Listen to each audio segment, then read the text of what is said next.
Welcome back to HEC AMA. I'm your host, Julian Mchitsky, and today we've got an excellent event for you with our guest, Warren Zenna. Warren is the CEO at CRO Collective. Warren is a strategic sales and marketing leader with over 20 years of executive experience.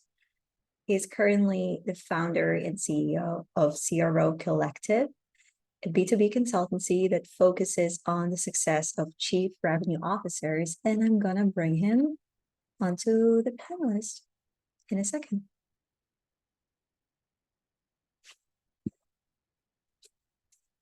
Hello. Welcome to the show. Thank you. Thanks for having me. Excited to have you. Yeah. All right, cool. Let's roll, man. Let's do it. This is going to be an interesting one. You're not used to it. 30 Okay. minutes, 50 questions. Boom. Hey, how does it Also, work? Do you ask them or do I look at them? Walk me through how this works. I just dismantle you. So basically, we have 10,000 people in our community blessed to this list, and they submitted those questions. The questions keep coming. And yeah, I'm just going to be reading them robotically. Love it. We'll do my best to not interrupt. And yeah. Yeah. I'll do my best not to ramble on too long. So thank you. Let's do it. Let's do it. Yeah. Question one. What framework do you use when hiring AEs? AEs? Mm-hmm. God, I don't have a framework for hiring AEs. I mean, it's so dependent on each situation. It's a really good question. I mean, my role really is in helping chief revenue officers onboard and get the right position and get themselves set up to succeed. Frankly, if that's not done, it sort of doesn't matter how they hire AEs, because the problem you're having most of the time with the clients I have is CROs are in a position where they're not set up properly to even succeed. And all those things, while I'm sure there are probably some great frameworks for that, if the CRO is not set up properly, those AEs will have a boss for about maybe 7 to 17 months. So I'm trying to avoid that issue. That's really more the focus of what I'm trying to do, but it's a good question. Do you manage your time as a solopreneur? Oh God, no, I'm really bad at this. I'm like a ADHD type, Um, I I would not be a good example of time management. I'm a creative person, which people don't know about me. So I tend to look at everything like a creative endeavor, which means, you get inspiration and then I find myself focusing into this zone, and then I lose that zone. And it's an area that I could use some work with, particularly as my business is growing and getting more complicated, and I need to manage it better. What's your criteria for hiring an effective CRO? Great question. Okay, so chief revenue officers, the role's changing a lot. One of these things, like, I don't know if I was ahead of things and now it's catching up, or if I was the cause of things and now they're catching up. I don't know the answer, but I know about 4 years ago when I started this business, I could think of the only person I know really vocally out there talking about this role in the way that I was, and how it was being mishired and misappointed, and how to even define the role. There were some people doing it, but not in the setting up a business around it. I'm hearing a lot more of this now. It's really changed rapidly. There's a lot of organizations that are following this. And so, I won't take credit for it, but I'm happy to see it's happening. So the profile's changed. So I just had this conversation this morning, actually. So the initial CRO, traditional CRO, was the sales leader. Someone who ran a big sales organization, complex sales organization, and had all the requisite skills for that particular position. And most of them were just kind of slotted into the CRO position because of that. That's not appropriate anymore. Not to say that that's not a good skill set or a good portion of the skill set. It's not enough. I think now revenue operations leaders are really appropriate for CRO jobs for numerous reasons. I think that RevOps as a discipline has become much more sophisticated and prevalent inside of organizations. And as a result, you're seeing a lot more measurement and integrations and alignment through data and systems and technologies and processes. And I don't think that a lot of, not, I'm saying this generalizing here, but sales leaders don't always come with those skill sets. They usually have people doing that stuff for them.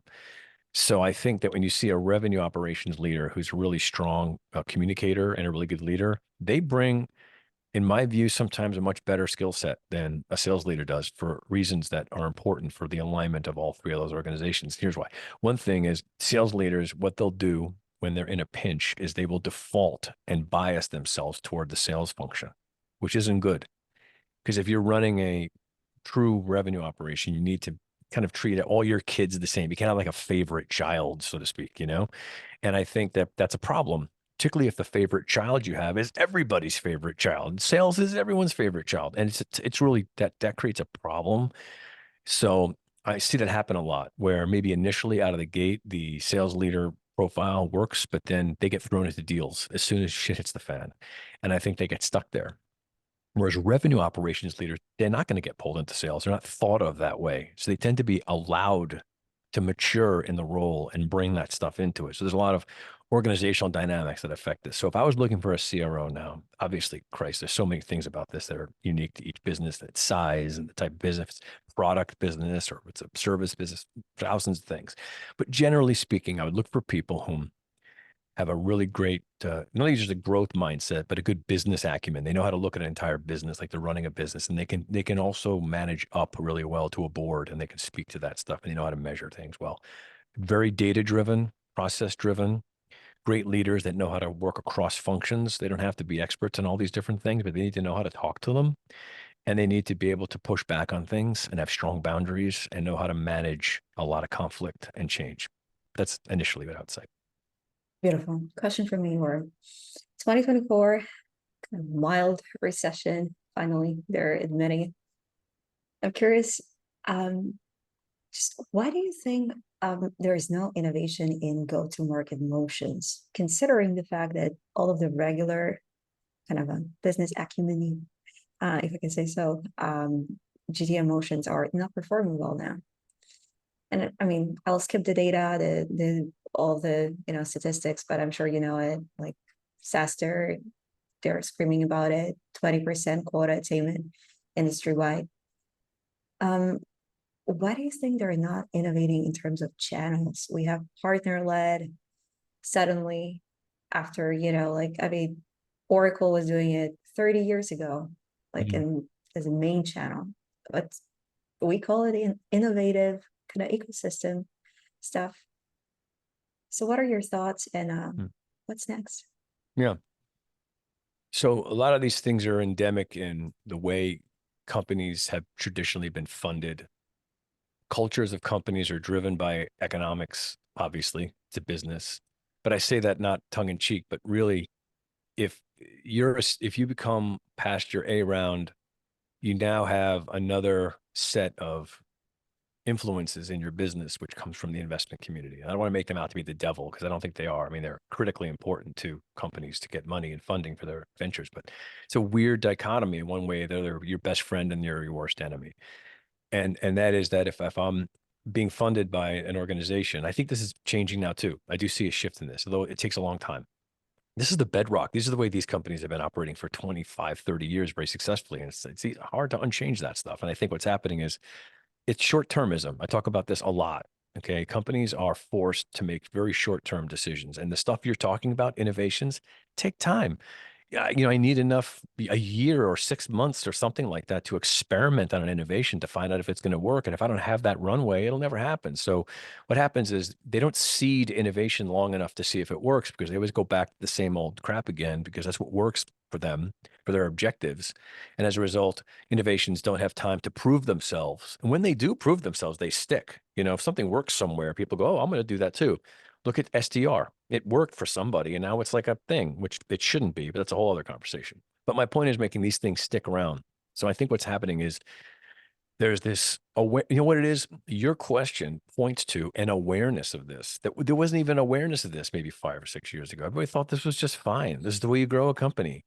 Now it's like, why is it not working? Because people are looking at things from another perspective, and they're like, there's so many other ways we can do these things.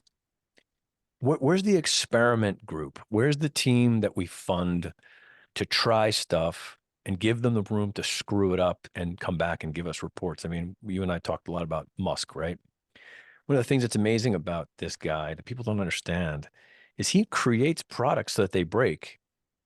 How many rockets did he destroy before he was able to get them to work? Right? Everyone thought, oh, another failure today. Musk blew up another rocket. What an idiot. No, he does this because he's willing to spend the money to find out what broke about it, to find out how it won't break next time. And he'll do it over and over and over again. That's how he innovates. So that we should be repeating that. We should, I hate to say breaking things. I hate the Zuckerberg shit. But what I mean is, you know, give ourselves the opportunity to find out where things fail so that we can fix them.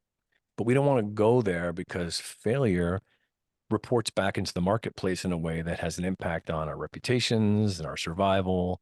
We don't live right now in an economy of innovation. We live in an economy of growth at any cost. And I think it's ending. I do, but we'll see. I think that's really what the issue is. In 2024, I'm seeing a lot more people talk about this conversation. And I do think that we're going to start to see some companies who are run differently. I think that man, it'd be great if the PE and VC companies, firms would fund their companies this way and maybe give them more leeway to innovate. Problem is that people don't want to invest in companies that are going to be around for 20 years. They want to invest in companies that will be flipped in 3 years. And so, that's a problem. So I think if we can start companying up with investing in businesses that have a 20, 30, 40-year timeline, you'll see more of that. I just don't know if those are the appetite in the marketplace for that right What's your new book is about? now. Okay, I wasn't even going to say anything about this. So as you know, the issue that I'm wrestling with in the marketplace is the lack of precision in the way that the chief revenue officer role is being defined. It's the most loosely defined role in the C-suite. I mean, you can basically, it's almost like tofu. You can make it taste like anything you want, but you can't do that with the CMO or a CFO. Everyone knows exactly what that role is supposed to do. And that looseness of the role, is creating all sorts of problems for companies. And so my mission, should I choose to accept it, is to bring more precision to the role of chief revenue officer. And the book is about how to do that, what it really is, and why it doesn't work the way it is right now, and what to do about it. When will we be able to read it? I'd say Q2 of next year. Exciting. Can't wait. I'm gonna go on with the list. Okay, I saw a lot of questions about Aaron Ross, and folks are asking, what's broken, what's next? Oh, here it sure. is. I like to Do you talk about think that. the do you think the predictable revenue model is broken? Well, it goes back to what I said before. Yep. It's a symptom of that same thing. And look, I don't know him, so I'm not going to talk about Aaron Ross because I don't know him, and I would feel bad about talking about anybody I never even talked to before. But his name is associated with a movement that his name is attached to it, so his name comes up. So I'm not going to get into it. But in terms of the SDR, let's say model, like the growth at all costs model, this was a very appropriate thing to do a long time ago. If you're a first mover on this sort of thing, it was really successful because nobody else was doing it. And it made a lot of sense in an environment like that.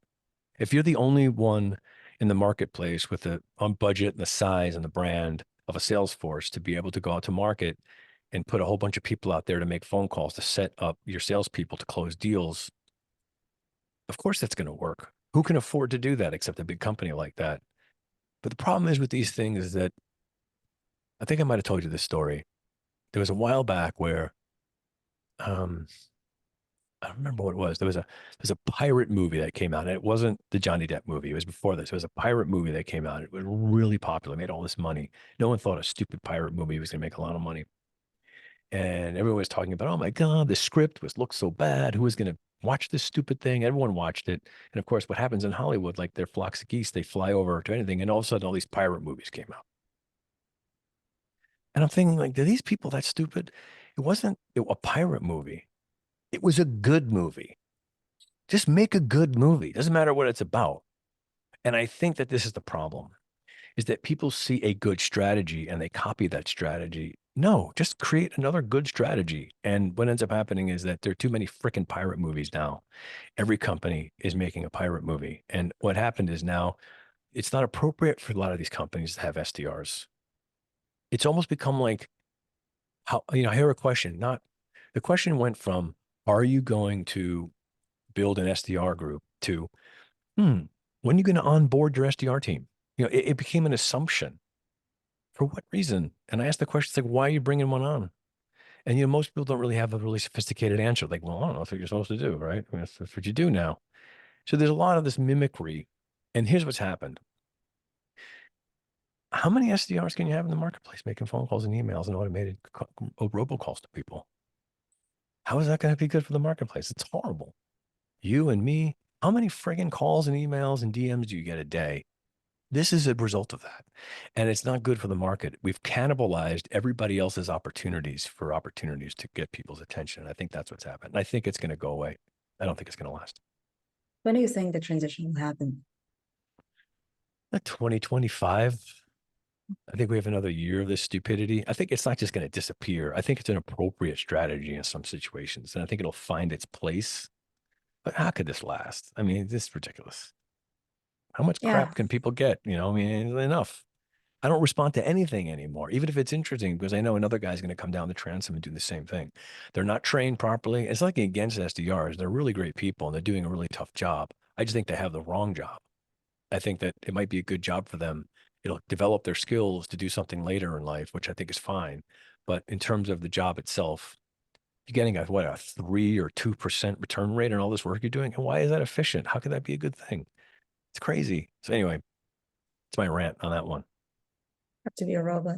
Or is revenue enablement even a thing? Revenue enablement? Mm-hmm. Yeah, I guess. All these questions. So, I don't know, is sales enablement really a thing? I Oh, mean, yeah, I yeah. guess. I mean, the word enablement, it's like brand safety. Mm-hmm. I think we attach a lot of language to things because they're sellable and they become packages in industries.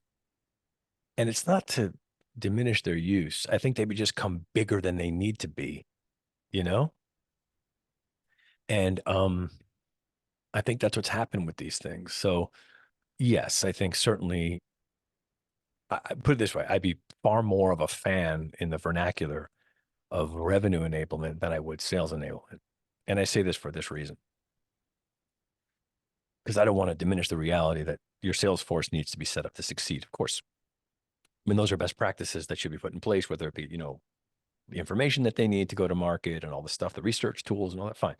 No one would argue that those are necessary. And if you want to make a discipline out of it, it's fine. But I think it's just a good sales organization doing their job. Revenue enablement's interesting to me because it's new in that the idea first, which I'm very much a promoter of the idea of like revenue as a different discipline than sales. There is a difference. Revenue enablement is sexier to me because if something like that's not done properly, whatever you want to call it, at least what it's going to do likely is going to think about the whole picture as an enablement as opposed to just one piece. And I think that's probably going to get you a better result for the bigger picture of the company. So is it a thing? Sure. Should it be a thing? I guess, but I think it needs to be the purview of the chief revenue officer. It's in the title, chief revenue officer, right? Should be someone who's thinking about how do I, okay, enable my revenue operations to align and integrate in a way that's going to get the best outcomes for customers, which is really about customers, not sales, but customers. So yeah, I guess so. Yes. How do you deal with big ego people you're forced to work with? Well, listen to me. I never shut my Well, mouth, So, I guess that's part of it. Um, I don't know. Egos are useful. Some people have really good command of their ego. They have a awareness about what an ego is and how it's applied effectively and how it's applied ineffectively. And I think that when we look at people with big egos, is a pejorative thing, which is fine because you're looking at someone who's, maybe arrogant or, doesn't listen. I mean, all the things that you may associate with someone with a big ego, right? Um, and in some cases, I would have to evaluate that person based on how effective their behavior is in their success. And if it is effective, how can it be utilized, right? Big egos respond to other big egos in one of two ways. They either compete with them or they respect them, Hmm. right? So if I have a big ego. So if I'm dealing with someone who has a big ego too, my approach would be to appeal to that person as, hey, we're like each other. I get you. And then there's a relatedness there as opposed to a competitiveness there. That now I'm talking to someone whom, hey, this person speaks my language, which means, there's going to be a relatedness that may result in another outcome than me competing with them. And then it just like, it degenerates into nothingness. So I think that's sort of like what I'm trying to do is just appeal to how we're thinking alike and how we might be able to get something done. I want to be respectful of your time. Gordon, do you even pay attention to like all of the Robert Greene stuff? Because I mean, I'm just constantly seeing content on LinkedIn everywhere, and people are talking about politics endlessly. And unfortunately, not enough about the substance and what it is they do actually. But they all know how to look a certain way, seem a certain way, and you know how the play goes. I do. I do. Yes. I do think about that. Um, I'm a bit of a, as you and I have also had this conversation, as a Jew, I'm a bit of a realist. So I don't have false expectations, but I have, some sort of like, let's say, divine optimism of some sort. But there is a lack of substance. People skim over information. They feel educated by headlines or talking heads or pundits. I am amazed at how few people I talk to have a real understanding of going, let's say, like, the five layers deeper in a topic. I think what happens is when it comes to certain topics, people have what I call is they have their cassette tape. And the cassette tape is like it's an endless loop. And this is an interesting thing. So the cassette tape lasts a certain period of time, which you can have a cassette tape that sounds pretty competent and pretty authoritative in a certain topic. And if I talk to you for a brief enough time, all you'll hear is the first part of that tape, and I'll come off coming really smart about something. But if you stick around long enough with me and you ask me to go deeper, I'm going to have to just repeat that tape because that's all I really know. So what I'm trying to do is I'm trying to get people to get deeper into their cassette tape to see how much of this is rehearsed and how much have they really thought about this. Is this a philosophy or is this mimicry? And it has to go with the kind of questions you ask. Because the problem is that you're talking to other people who also have a cassette tape that they don't want to run out either. So there's these weird collusional things going on in conversations where both two people are saying, all right, let's just stay up here where we both feel comfortable talking about that. I won't out you if you don't out me, and we'll walk away and go shake hands. But you can ask a question that's deeper down here in the first three questions and get beneath it faster. And then you can see who you're talking to or not, like ask a smarter question. And I think that's sort of like the way I'm trying to figure this out right now, because the people who are probably going to do better in the next 3 or 4 years are the people who are really more informed than the people who play cassette tapes. We just covered like 5 questions. I wish I could ask more. I wish I could just go off script, but trying to make it customer centric, trying to I address the understand. questions And I that, respect that. Mhm. yeah. On the HSC side of things, we'll definitely feature you again in the new Okay. year, I love it. January, round two. Thanks. Sure. Do it. I'm around. You know that. And thank you for having me. The question is, we have a lot of folks on the platform trying to get some coaching, starting with SDR, founders, VPs of sales, really Mhm. different roles, and even marketers watching this. What probably folks would benefit the most out of your coaching and Mm. Communication skills across the board. So if you're a CEO and you're interviewing people, or you're dealing with your peers or the board, or you're dealing with the people who run your business every day, everything is about communication. The entire business is communication. It's one long conversation. And I see that the foundational issues that affect businesses are all related to communication skills. And it's not just like how well you speak or how articulate you are, it's understanding what you really want and what you're trying to get somebody to do, and how to motivate them properly, and how to make requests of people, and how to handle conflicts with each other, and how to, get rid of issues that get in the way of fluid conversations. So that can fall into a lot of things. It could be getting a job, it could be finding a job, it could be interviewing for a job, but also it's selling. Selling is a communication skill. And I can teach people how to sell very complicated things and persuade people through clear communication and understand how to